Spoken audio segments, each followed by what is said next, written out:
Bismillahirrahmanirrahim. Assalamualaikum warahmatullahi wabarakatuh.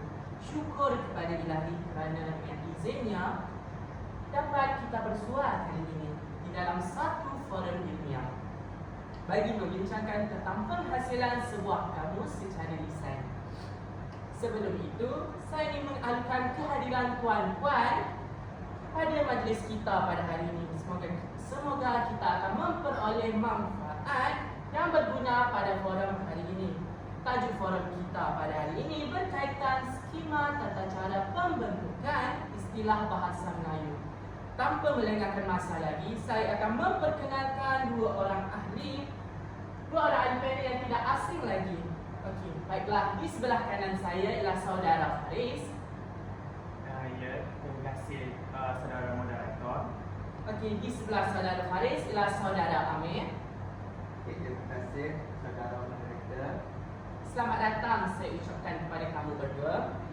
Okey, baiklah. Sebelum kita pergi dengan lebih jauh lagi, izinkan saya menerangkan terlebih dahulu tajuk forum kita pada hari ini, iaitu berkaitan skema tata cara pembentukan istilah bahasa Melayu.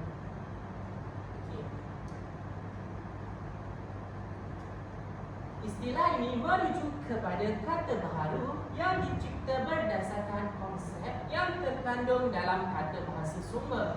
Menurut Wan Munaruzaman, Wan Muhammad 2009, istilah ini merupakan kata ataupun gabungan kata yang menerangkan makna, konsep, proses, keadaan ataupun ciri-ciri yang khusus dalam bidang yang tertentu. Istilah ini juga terhasil dikatakan kerana mempunyai makna yang tersendiri ataupun makna yang tepat bagi sesuatu konteks ataupun dalam sesuatu bidang. Untuk pengetahuan juga, peristilah ini bermula dengan konsep dan diikuti dengan pembentukan kata yang baharu. Untuk pengetahuan, terdapat 4 syarat pembentukan istilah, iaitu yang pertama ungkapan yang paling singkat, yang kedua ungkapan yang maknanya tidak menyimpang, yang ketiga ungkapan yang tidak berkonotasi buruk, dan yang keempat ialah ungkapan yang sedap didengar. Okey, yang pertama ini merujuk kepada maksudnya penggunaan istilah ini adalah ringkas. Maksudnya istilah yang digunakan ini mempunyai rujukan yang sama. Untuk yang kedua ni pula, istilah yang digunakan ini dia istilah tepat dan menggunakan konsep yang dimaksudkan dan stabil dari segi maknanya bagi sesuatu bidang ilmu. Untuk syarat yang ketiga, di sini maksudnya dia perlu menggunakan kata ataupun frasa yang berkonotasi baik. Maksudnya di sini istilah-istilah yang digunakan tidak boleh berbau hujah, membawa implikasi buruk dari segi agama, norma suku kaum ataupun hubungan dari segi bangsa. Untuk syarat yang terakhir ini, maksudnya di sini ialah daripada aspek bunyi lah. Maksudnya kata atau frasa yang kita gunakan ni mestilah mempunyai bunyi yang sedap didengar supaya wujudnya ciri keindahan bunyi. Okey. Berdasarkan Dewan Bahasa dan Pustaka dalam buku Pedoman Umum Pembentukan Istilah Bahasa Melayu telah menggariskan 7 langkah bagi pembentukan istilah seperti pendapat pada raja ini, iaitu langkah 1, langkah 2, langkah ketiga, langkah keempat, langkah kelima, keenam dan yang terakhir sekali ialah langkah ketujuh. Jadi sebagai pembuka forum kita pada hari ini, saya ingin bertanyakan soalan kepada saudara Faris. Bolehkah saudara Faris menerangkan dengan lebih lanjut tentang langkah pertama dan kedua yang terdapat dalam pembentukan istilah ini?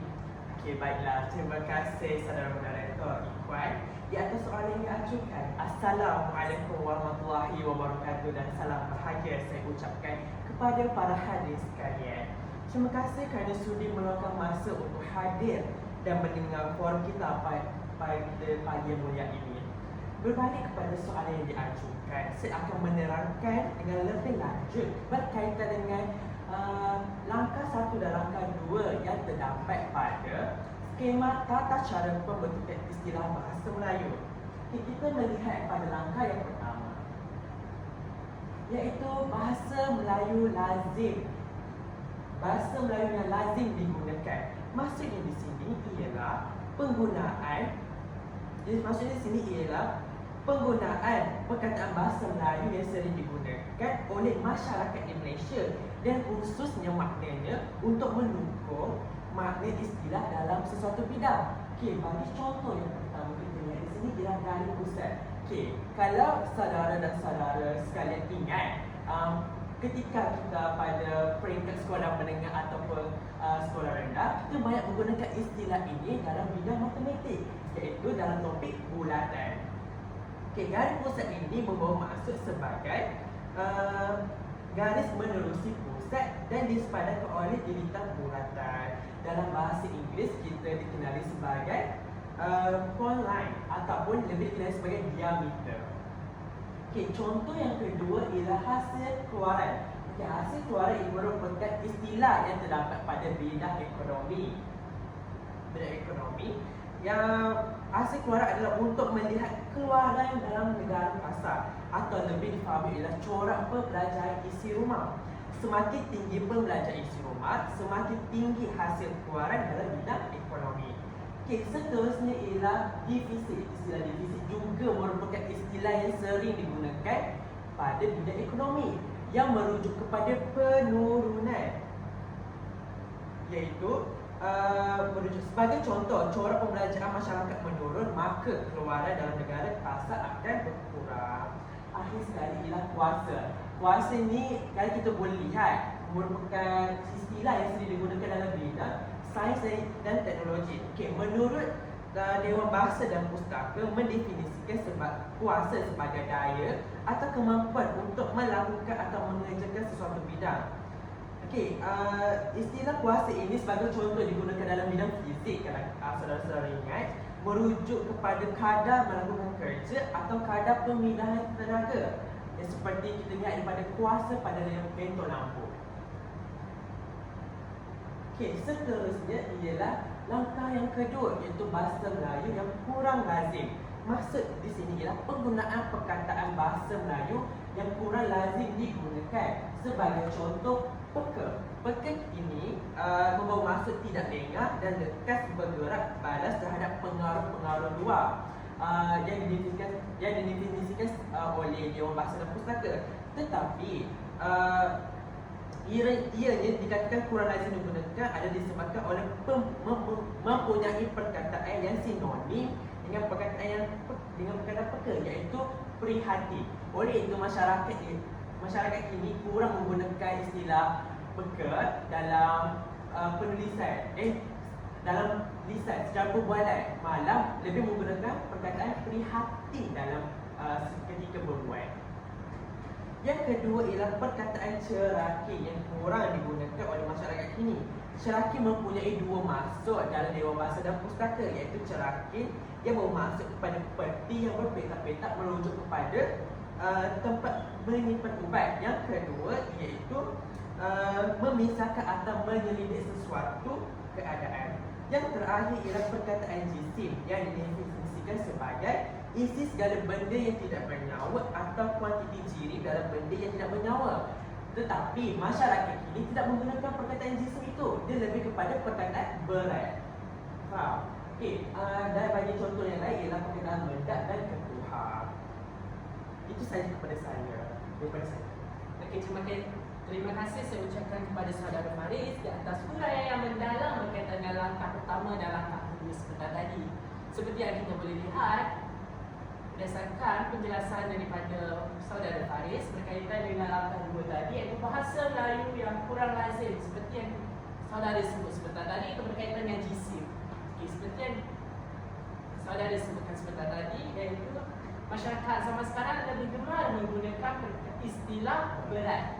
Okey, seperti yang kita tahu, jisim di sini dari segi unitnya kita sebut sebagai kilogram, manakala berat pula dalam unit Newton. Okey, baiklah saudara Amir, bolehkah terangkan langkah ketiga bagi pembentukan istilah tersebut? Okey, terima kasih saudara moderator. Pertama sekali saya ingin mengucapkan terima kasih kerana sudi menjemput saya bagi berkongsi maklumat berkaitan forum kita pada hari ini.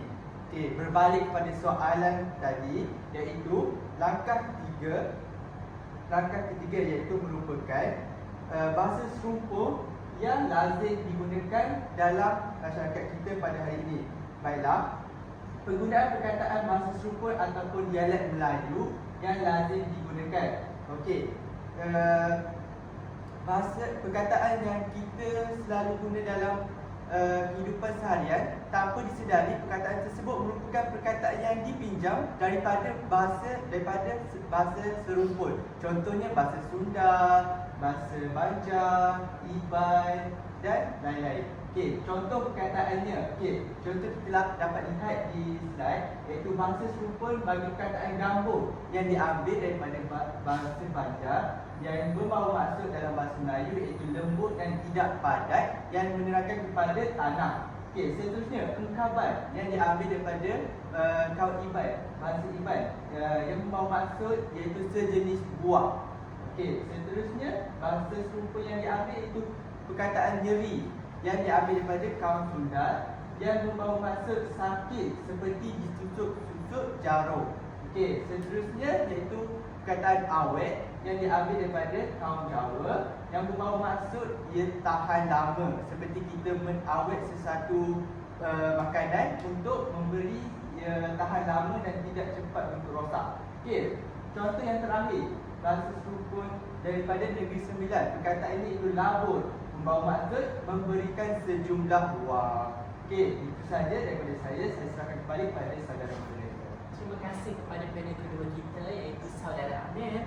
Berdasarkan penerangan yang telah diberikan oleh saudara sebentar tadi, dapatlah kita lihat bahawa penggunaan perkataan bahasa serumpun ini atau contoh yang kita dapat lihat di sini yang wujudnya dalam bahasa serumpun seperti awet, iaitu dalam bahasa Jawa. Seperti yang kita tahu, pada zaman sekarang ni istilah awet ni sering kali digunakan dalam masyarakat zaman sekarang, seperti yang ramai digunakan contohnya seperti awet muda, betul? Itulah salah satu contohnya merujuk kepada tahan lama. Seperti juga istilah bagi bahasa serumpun di Negeri Sembilan, iaitu perkataan labu. Biasanya perkataan labu ni biasanya digunakan dalam bidang-bidang seperti kewangan lah, lebih banyak seperti yang digunakan di bank-bank. Okey, seterusnya langkah keempat pula akan diterangkan dengan lebih lanjut oleh saudara Faris. Dipersilakan.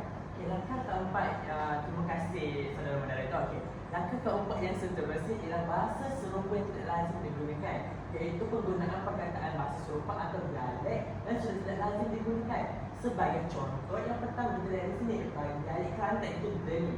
Deni ini bermaksud sebagai sepasang haiwan, maksudnya kerbau, lembu yang mempunyai spesies yang sama. Okey, bagi saudara Amir terkata bahawa engkabat sering merupakan bahasa serupa yang lazim digunakan. Kemungkinan pada masa kini tidak lagi. Kemungkinan engkabat ini digunakan oleh masyarakat di Sabah atau Sarawak sahaja, tapi di Semenanjung kurang lazim digunakan, yang bawa maksud sebagai sejenis buah juga. Begitu juga dengan nyeri, bahasa Sunda iaitu sakit. Maybe berkemungkinan pada masa kini, iaitu pada masyarakat kini, pada abad yang ke-20 ini, perkataan istilah nyeri ini kurang digunakan. Okey, bagi perkataan riang iaitu dialek Johor, dia membawa maksud kepada air terjun. Itu saja dari saya. Okey, terima kasih saudara Faris. Jelaslah di sini bahawa bahasa serumpun ini terdapat dua jenis, iaitu lazim dan juga tidak lazim. Kalau yang lazim tadi sudah diperjelaskan oleh saudara Amir, manakala yang tidak lazim ini baru sahaja diperjelaskan oleh saudara Faris. Seperti yang dinyatakan oleh sebentar tadi, bahasa serupa yang tidak lazim ini kebiasaannya bukannya tidak digunakan, cuma ini kurang digunakan pada masyarakat zaman sekarang. Okey, bagi langkah kelima pula akan diterangkan oleh saudara Amir. Dipersilakan saudara Amir untuk memberi penjelasan dengan lebih mendalam berkaitan dengan langkah kelima. Terima kasih saudara moderator. Okey, baiklah, saya akan menerangkan langkah seterusnya, iaitu langkah kelima, iaitu merupakan perkataan atau istilah daripada bahasa Inggeris. Ia merupakan sudah daripada zaman penjajahan lagi. Perkataan daripada bahasa Inggeris pada negara Inggeris kita pinjam untuk digunakan sebagai sebagai penggunaan bahasa atau istilah dalam kalangan masyarakat pada masa kini. Okey, baiklah. Contohnya kita ambil tapi perkataan yang dipinjam akan diubah daripada sistem ejaan untuk bagi kesesuaian dalam bahasa Melayu. Okey, kita dapat lihat perkataan oksigen yang dieja yang berubah dalam bahasa Melayu hanya huruf K dan huruf Y yang diubah menjadi bukan, maksud saya huruf X dan Y dalam bahasa Inggeris yang diubah menjadi huruf K dan I. Dia walaupun perkataan diubah tetapi sebutan serupa. Okey, seterusnya atom yang tidak mempunyai perubahan dalam bahasa Melayu. Maka seterusnya profesional yang dalam bahasa Melayu dia sama tapi hanya dikurangkan huruf S. Dan seterusnya psikologi yang berubah hanya huruf huruf Y menjadi huruf I. Okey, seterusnya struktur, huruf C akan menjadi huruf K dan huruf E akan dibuang. Okey, seterusnya television yang dalam bahasa Melayu diubah huruf seperti yang kita tahu huruf I akan berubah menjadi huruf Y. Perkataan sama sahaja tanpa diubah tanpa bunyi perkataan tersebut tidak berubah tapi ejaannya berubah. Itu sahaja daripada saya serahkan kembali kepada saudara Amir. Okey, terima kasih saudara Amir atas penjelasan yang cukup baik ini berkaitan dengan langkah kelima. Okey, disebabkan masa sudah menghampiri ke hujungnya, saya akan memberi peluang kepada saudara Faris untuk menjelaskan berkaitan langkah ke-6 dan juga langkah yang ke-7 dalam pembentukan istilah tersebut. Dipersilakan. Okey, terima kasih saudara moderator. Langkah yang ke-6 yang terdapat pada tata cara skema pembentukan istilah ialah perkataan atau istilah daripada bahasa asing, iaitu istilah asing tertentu yang sebutan dan ejaannya kekal dalam semua bahasa, digunakan juga dalam bahasa Melayu dengan syarat diberi garis bawah atau dicetak sending dengan izin yang kita kenali sebagai italic.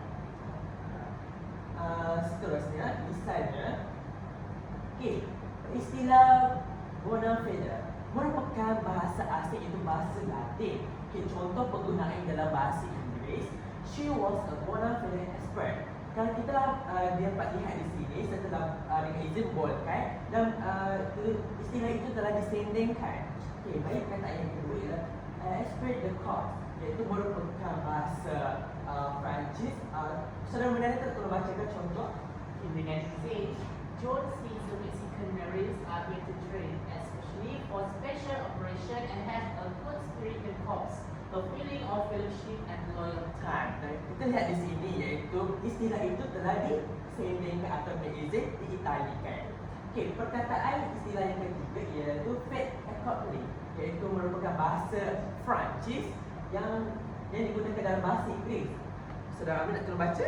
Okey, baiklah. Contoh ayat yang bagi perkataan ketiga, the policy case was presented to us as a fait accompli without consultation or decision. Okey, di sini kita lihat iaitu istilah itu istilah itu masih kekal sama dalam bentuk ejaan dan dalam bentuk bunyi itu masih dikekalkan. Oleh itu penggunaannya akan disendingkan istilah itu dalam ayat. Okey, bagi langkah yang terakhir iaitu langkah yang ke-7 dalam skema tata cara pembentukan istilah, iaitu mematuhi 4 syarat. 4 syarat itu telah dijelaskan oleh saudara moderator, iaitu pemilihan yang terbaik antara langkah 1 hingga 6 jika terdapat beberapa kemungkinan. Dalam pembentukan istilah yang menggunakan ke-7 langkah, ada 4 syarat yang perlu dipatuhi, iaitu yang pertama yang diingat tadi iaitu ungkapan yang singkat, ungkapan yang maknanya tidak menyimpang, ungkapan yang tidak berkonotasi buruk, dan ungkapan yang sedap didengar.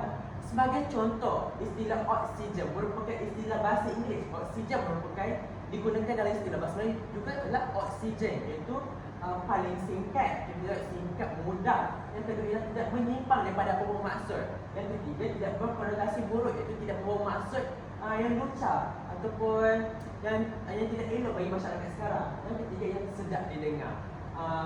Sebagai contoh perkataan konotasi yang buruk ini, kita boleh ambil daripada istilah Indonesia, iaitu gampang. Gampang itu dalam bahasa Indonesia nya mudah, tetapi apabila diserap masukkan istilah itu dalam bahasa Melayu menjadi gambar itu sesuatu yang negatif bagi masyarakat Melayu.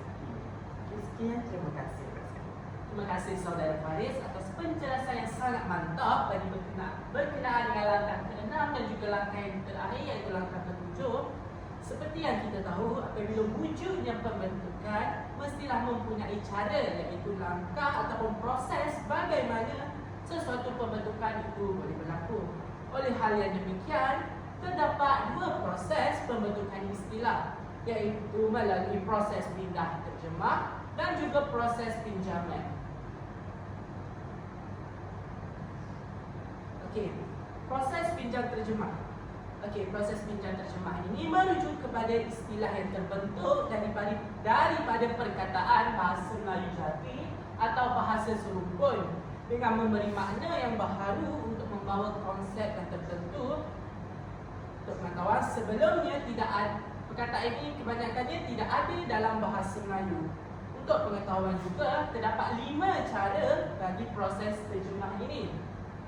Okey, baiklah. Pada pandangan Saudara Faris, nyatakan 5 cara bagi proses terjemah ini beserta contoh yang bersesuaian yang boleh didengar oleh para pendengar sekarang. Dipersilakan. Okay, terima kasih Saudara Moderator. Terdapat 5 cara bagi proses pinjam terjemah iaitu terjemah langsung, penggabungan dua kata umum, pencipta kata baru yang tiada dalam bahasa Melayu, perluasan makna dan mencipta kata baru daripada gandaan separa.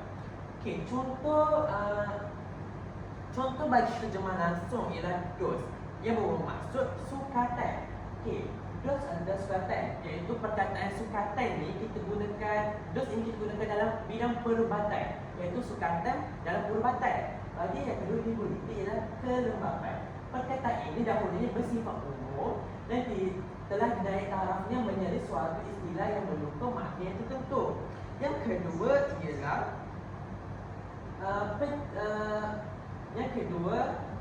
cara yang kedua ialah penciptaan kata baru yang tidak pernah wujud dalam bahasa Melayu bagi menunggu konsep baru iaitu update, iaitu kemas kini.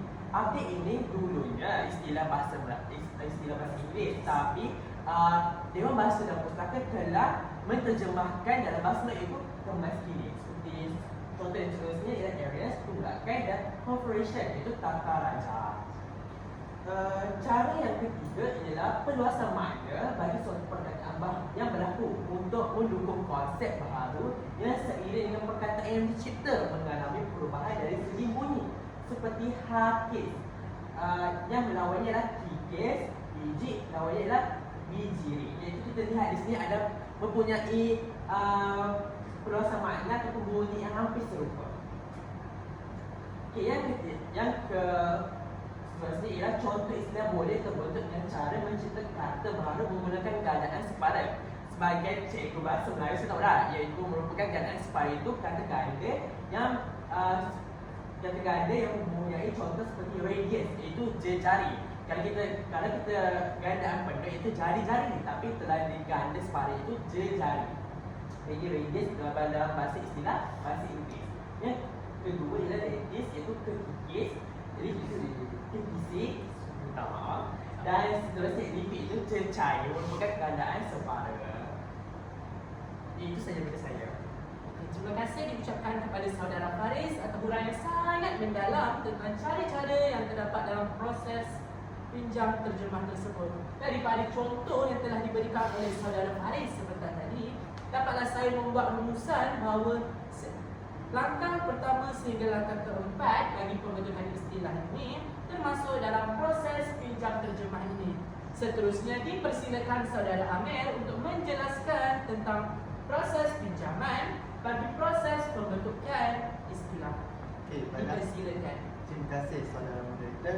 Okey, untuk pengetahuan semua, proses pembentukan istilah ini akan melalui dua proses pinjaman, iaitu pengambilan dengan perubahan atau penyesuaian sistem ejaan dan pengambilan tanpa perubahan dari segi sistem ejaan. Okey, contoh yang pertama pengambilan dengan perubahan atau penyesuaian ejaan. Okey, contohnya perkataan daripada bahasa Inggeris biology dalam bahasa Melayu biology juga, tetapi diubah y menjadi I, bahasa Inggeris kinetic menjadi kinetic, analisis menjadi analisis, ambulance dan menjadi juga ambulance, bus menjadi bus, block menjadi block juga, biskut jadi dalam bahasa Melayu biskut juga, tetapi ia diubah dari segi sistem ejaan. Contohnya kata kita lihat biologi berubah y menjadi I, kinetik bersih menjadi K, analisis y menjadi I. Okey, seterusnya. Okey, pengambilan tanpa perubahan ejaan iaitu perkataan bahasa Inggeris iaitu contoh perkataannya iaitu audit, bonus, tender, orbit dan organ. Okey, kita dapat lihat di sini perkataan yang diambil daripada bahasa Inggeris menjadi bahasa Melayu tidak berubah daripada sistem ejaan. Okey, itu sahaja daripada saya. Saya serahkan kembali kepada moderator. Okey, terima kasih Saudara Amir atas huraian yang lanjut berkaitan dengan proses pinjaman tersebut. Dapatlah saya huraikan bahawa proses pinjaman ini dapat dilihat dalam langkah kelima yang diterangkan oleh Saudara Amir sebentar tadi. Maksudnya kat sini, perkataan yang digunakan di sini membawa maksud yang sama, cumanya dari segi berbeza, dari segi ejaan sahaja berbeza.